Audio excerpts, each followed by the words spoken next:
ये ज़िंदगी हँसी है इससे प्यार करो, अभी है रात तो सुबह का इंतज़ार करो, वो पल भी आएगा जिसकी ख्वाहिश है आपको, अपने मेहनत पर रखो भरोसा, वक़्त पर एतबार करो। तो गाइज़ आप सभी का स्वागत है हमारे एक न्यू वीडियो में। तो आज हम देखने वाले हैं क्लास 10th का ऑब्जेक्टिव क्वेश्चंस। तो मैं आप सभी को बता दूँ कि जो आप लोगों का जो मॉडल सेट है वो अब आ चुका है, जिसमें आप लोगों को कोई प्रॉब्लम नहीं होगा आपके एग्ज़ाम को पैटर्न को लेके। तो ये जो वीडियो होने वाला है वो क्लास 10th का होने वाला है, जो कि सब्जेक्ट है विज्ञान यानी कि साइंस का है। उसका हम देखने वाले हैं जो ऑब्जेक्टिव क्वेश्चन जितने हैं उतने सारे के सारे। तो आज फटाफट से वीडियो को स्टार्ट करते हैं। तो सबसे पहले आप वीडियो को अपने दोस्तों के पास शेयर कर दीजिएगा और वीडियो को लाइक कर दीजिएगा। तो देखते हैं हमारा क्वेश्चंस क्या है, ठीक है। तो यहाँ पे देखते हैं, कुछ यहाँ पे दिया हुआ परीक्षार्थी ज़्यादा संभव करे, ये तो आप लोग खुद पढ़ लीजिएगा, ठीक है। हम डायरेक्ट क्वेश्चन से देखते हैं कि क्वेश्चंस क्या है। यहाँ पे हमारा पहला क्वेश्चन दिया हुआ है कि समतल दर्पण की फोकस दूरी क्या होती है। तो यहाँ पे ऑप्शन है हमारा 0, अनंत, या 25 सेंटीमीटर, या -25 सेंटीमीटर। तो यहाँ पे हमारा इसका आंसर हो जाएगा ए यानी कि 0। समतल दर्पण की फोकस दूरी क्या होती है, तो 0 होती है। अब देखते हैं हमारा क्वेश्चन नंबर 2 क्या है कि किसी वस्तु का अवतल दर्पण द्वारा वास्तविक उल्टा और समान आकार का प्रतिबिंब बनता है तो वस्तु की स्थिति क्या है। यहाँ पे आपको बताना है कि वस्तु की स्थिति क्या होगी जब वस्तु मतलब अवतल दर्पण द्वारा वास्तविक उल्टा और समान आकार का प्रतिबिंब बनाता है, तो उस वस्तु की स्थिति क्या होगी। तो यहाँ पे हमारा ऑप्शन है एफ पर यानी फोकस पर, या अनंत पर, या फिर सी पर, या फिर सी से आगे। तो यहाँ पे हमारा इसका आंसर हो जाएगा सी पर, ठीक है। अब इसको टिक मार लीजिए। आपको क्या करना है, वीडियो को ध्यान से देखना है, फ्रेश होके देखना है, तब क्या, अगर आप लोग अगर रिवाइज भी नहीं करोगे तो ये आपके दिमाग में एक आराम से चला जाएगा और एग्जाम के टाइम आपको याद आ जाएगा कि हाँ ये था, तो आप इसका आंसर ये कर सकोगे, ठीक है। अब देखते हैं हमारा क्वेश्चन नंबर तीसरा। तीसरा हमारा बोल रहा है कि निम्नलिखित में से किसमें प्रकाश सबसे तेज गति से चलता है। निम्नलिखित में से किसमें प्रकाश सबसे तेज गति से चलता है। तो ऑप्शन यहाँ पे दिया हुआ कि तेल, पानी, वायु, या कागज। तो इसका आंसर सिंपली क्या होगा, वायु, ठीक है। अब वायु क्यों होगा ये तो पता होगा, क्योंकि अगर तेल में जब प्रकाश का लाइट जाएगा तो क्या होगा, थोड़ा सा क्या बोलते हैं उसको, वो प्रकाश का प्रकीर्णन होगा, ठीक है। और पानी में भी कुछ ना कुछ उसका प्रकीर्णन होगा, लेकिन वायु में कुछ नहीं होगा, बहुत ही कम मात्रा में होगा, वायु में लगभग होता ही नहीं है, ठीक है। और कागज में तो उसमें भी होगा। तो सबसे कम सबसे तेज गति से चलता है, किसमें चलता है, तो वायु में तेज गति से चलता है। उसके बाद देखते हैं हमारा क्वेश्चन नंबर 4 कि एक लेंस की क्षमता -4 है तो उसकी फोकस दूरी क्या होगी। तो उसकी फोकस दूरी क्या होगी, तो यहाँ पे हमारा ऑप्शन दिया हुआ कि 4 मीटर, -40 मीटर, या -0.25 मीटर, या -25 मीटर। तो यहाँ पे हमारा इसका आंसर हो जाएगा 4 का सी, -0.25 मीटर, ठीक है। उसके बाद देखते हैं हमारा क्वेश्चन नंबर 5। क्वेश्चन नंबर 5 है, मानव नेत्र की फोकस दूरी में परिवर्तन का क्या कारण है। मानव नेत्र में फोकस दूरी में परिवर्तन का क्या कारण है। तो यहाँ पे हमारा ऑप्शन है कॉर्निया, आइरिस, सिलरी मांसपेशियां, पुतली। तो यहाँ पे हमारा इसका आंसर हो जाएगा सिलरी मांसपेशियां, ठीक है। सिलरी मांसपेशियां हमारा इसका आंसर हो जाएगा। अब हम लोग देखते हैं क्वेश्चन नंबर 6 कि यहाँ पे बोल रहा है कि दूर दृष्टि दोष डैश भी कहा जाता है। दूर दृष्टि दोष का दूसरा नाम यहाँ पे आपको पूछ रहा है कि दूसरा नाम क्या है। तो यहाँ पे ऑप्शन हमारा हाइपर मेट्रोपिया, मायोपिया, मोतियाबिंद, या प्रेस प्रेसबायोपिया प्रेसबायोपिया। तो इसका आंसर हो जाएगा हमारा हाइपर मेट्रोपिया, ठीक है। उसके बाद देखते हैं हमारा क्वेश्चन नंबर 7 कि प्रतिरोध का एसआई मात्रक क्या है। तो प्रतिरोध का एसआई मात्रक हमारा क्या हो जाएगा, ओम, ठीक है। उसके बाद हम देखते हैं क्वेश्चन नंबर 8 कि टंगस्टन का उपयोग निम्नलिखित में से किसमें किया जाता है। टंगस्टन का उपयोग किसमें किया जाता है, तो धातु निष्कर्षण में, या बिजली के बल्ब में, कुचालक में, या वस्त्र के निर्माण में। तो यहाँ जाओ बिजली के बल्ब में। जो हम लोग अपने पहले घर में लगाते थे वो 10 रुपये वाला रेड का लाल कलर का जो बल्ब जलता था, क्या बोलते पीला कलर का, उसमें क्या होता है, टंगस्टन लगा हुआ था। तो बिजली के बल्ब में क्या होता है, टंगस्टन का उपयोग किया जाता है। उसके बाद यहाँ पे देखते हैं क्वेश्चन नंबर हमारा 9 है कि चुंबक क्षेत्र रेखाएं निकलती है। चुंबक क्षेत्र रेखाएं निकलती है दक्षिण ध्रुव से उत्तरी ध्रुव से चुंबक कि केंद्र से या इनमें से कोई नहीं। तो यहाँ पे बहुत सारे बच्चों का कन्फ्यूजन होता है कि आप लोग कन्फ्यूज हो जाते हैं कि उत्तर होगा पहले या फिर दक्षिण होगा। तो आप लोग को याद रखना है एस एन या तो एस से। तो आप लोग जानते होंगे कि जब आप लोग ABCD पढ़ते होगे तो सबसे पहले आता है एन, सबसे पहले एन आता है, उसके बाद फिर एस आता है। तो सबसे पहले निकलेगा जो चुंबकीय क्षेत्र रेखाएं निकलती है एन से एस की हो जाती है। अब आप लोग को कन्फ्यूजन नहीं होगा, ठीक है, वो ध्यान में देना है, याद रखना है कि सबसे पहले एन आता है नॉर्थ नॉर्थ पोल, तो एन से निकलेगा और साउथ की तरफ जाएगा।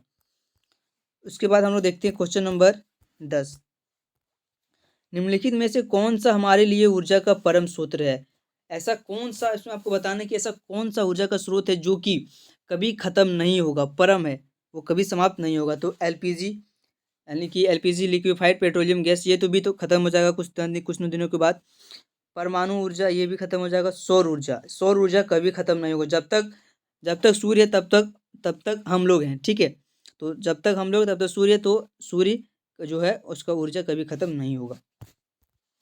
उसके बाद देखते हैं हमारा क्वेश्चन नंबर 11 कि रासायनिक समीकरण को हम किस नियम के कारण संतुलित करते हैं? ऑप्शन नंबर द्रव्यमान संरक्षण का नियम, स्थिर अनुपात का नियम, डाल्टन के परमाणु सिद्धांत नियम या आधुनिक आवर्त नियम। तो यहाँ पे हमारा इसका आंसर हो जाएगा किस द्रव्यमान संरक्षण का नियम, ठीक है। उसके बाद देखते हैं हमारा क्वेश्चन नंबर 12 कि Fe+CuSO4 Cu+FeSO4 किस प्रकार का अभिक्रिया है? तो यहाँ पे बताना कि ये किस प्रकार का अभिक्रिया है। तो संयोजन भी नहीं होगा क्योंकि इसमें कोई जुड़ रहा नहीं है, वियोजन भी नहीं होगा क्योंकि इनमें से कुछ हट भी नहीं रहा है, विस्थापन या द्विविस्थापन। तो यहाँ पे क्या होगा, विस्थापन इसका आंसर हो जाएगा, ठीक है। अब हम लोग देखते हैं क्वेश्चन नंबर 13 कि 13 में हमारा है H+ आयन की सांद्रता किस पदार्थ में सबसे अधिक होगी? तो जठर रस में, नींबू का रस में, या शुद्ध जल में, या मिल्क ऑफ मैग्नीशिया। तो यहाँ पे इसका आंसर होगा जठर का रस। जठर का रस एक्चुअली क्या होता है वो मुझे भी नहीं पता है, आप लोग गूगल में करके देख लीजिएगा, और जिसको पता है तो वो कमेंट बता दीजिएगा कि जठर रस क्या होता है, ठीक है। अब हम देखते हैं क्वेश्चन नंबर 14। पदार्थ A, B, C तथा D का pH मान क्रमशः 5, 8, 10, 13 है। उपरोक्त में कौन पदार्थ अम्ल है? तो यहाँ पे पूछ रहा है कि कौन सा पदार्थ है। तो pH आप लोग पढ़ोगे कि pH 1 से लेके होता है 14 तक। तो 1 से 6 जो रहेगा वो हमारा क्या हो जाएगा, अम्ल।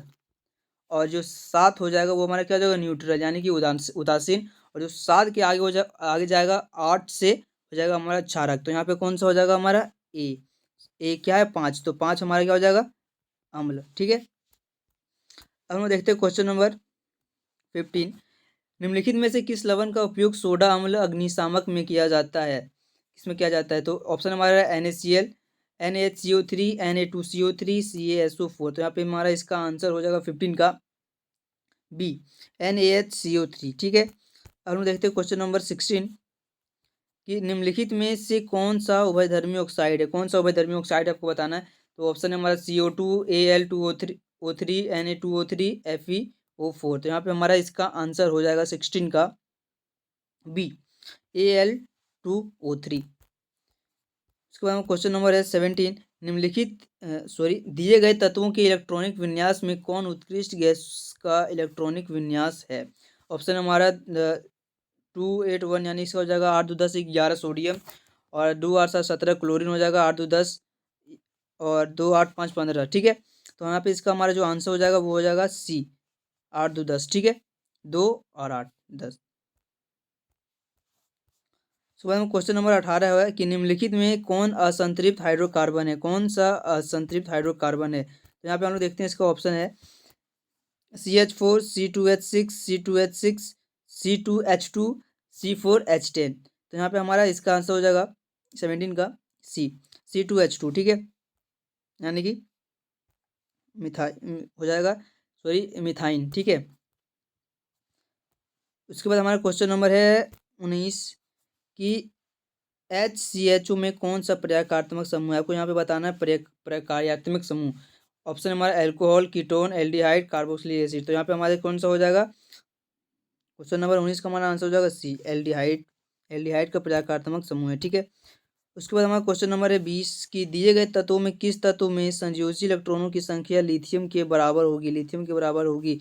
Magnesium, calcium, potassium. सो यहाँ पे एक और ऑप्शन होगा, ऑप्शन एल्यूमिनियम। एल्यूमिनियम, तो यहाँ पे हमारा इसका आंसर हो जाएगा सी, पोटेशियम। ठीक है,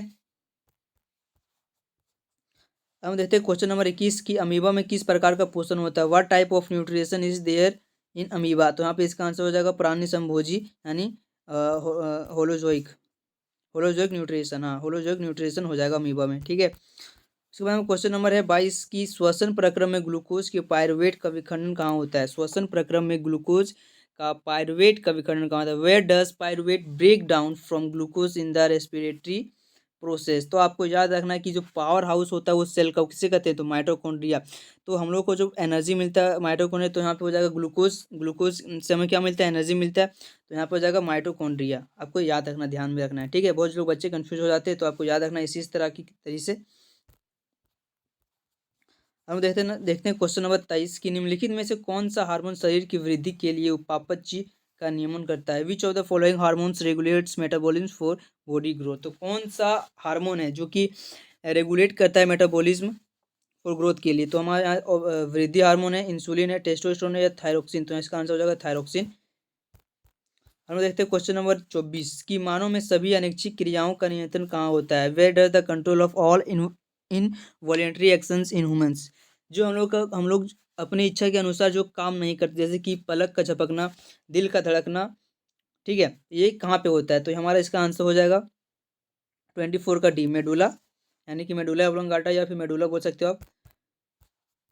उसके बाद देखते हैं हमारा क्वेश्चन नंबर 25 कि दिए गए चित्र किस प्रकार के जनन को प्रदर्शित करता है। यहाँ पे एक चित्र दिया हुआ है, एक सेकेंड आपको दिख, हाँ, किस प्रकार के जनन को प्रदर्शित करता है। What type of reproduction does the given figure represent. तो यहाँ पे ऑप्शन हमारे विखंडन, खंडन, पुनरुद्भवन या मुकुलन। तो इसका आंसर हो जाएगा पुनरुद्भवन, यानी कि अब इसको बोल सकते हो, सेकेंड, वेजिटेटिव प्रोपगेशन। ठीक है, मनुष्य में निषेचन कहाँ होता है। मनुष्य में निषेचन कहाँ होता है। Where does fertilisation takes place in humans. तो इसका आंसर हो जाएगा हमारा अंडवाहिका। ठीक है, मनुष्य में निषेचन कहाँ होता है, अंडवाहिका में।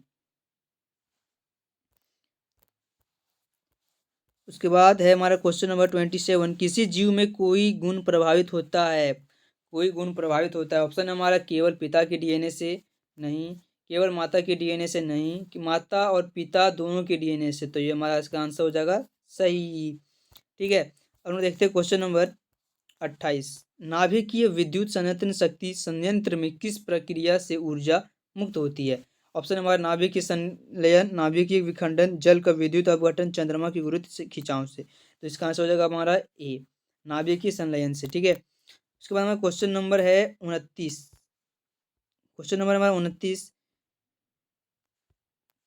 कि हरे पौधों में पत्तियां प्राप्त होने वाले और ऊर्जा का कितना प्रतिशत भाग खाद्य ऊर्जा में परिवर्तित करने में खर्च करती हैं। ऑप्शन हमारा है पहला 1%, 1%, 10%, 100% या 0.1%। तो यहाँ पे हमारा इसका आंसर हो जाएगा 29 का ए, 10%। ठीक है, ए हो जाएगा 10%। ठीक है, सॉरी, ए हमारा 1%, 1% होगा। हाँ, उसके बाद हमारा क्वेश्चन नंबर हो जाएगा 13, जो कि लास्ट क्वेश्चन है।